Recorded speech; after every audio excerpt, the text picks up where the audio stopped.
Okay, here we have the 2500 Sprinter Rotora front brake. This is a fully from the ground up designed brake system. So let's start with the rotor. The rotor is two-piece, only vented, helps the heat escape, hot gases from the excessive braking.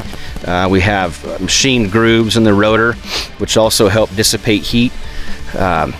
Billet hats, 30 millimeter offsets. This should help eliminate a lot of the wheel spacer needs in the aftermarket.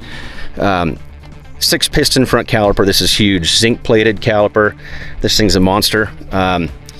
Again, all from the ground up, designed specifically for the Sprinter. This is no other brake kit on the market, and it's a stopping machine.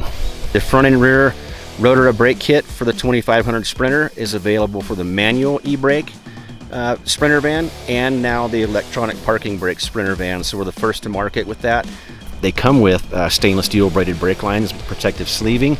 The length is correct and designed to go over the top of the OEM springs or aftermarket leaf packs with plenty of clearance for the suspension travel. And you got 4-piston calipers and billet hats, so it rounds out the rear of the Rotora brake kit for the 2500s.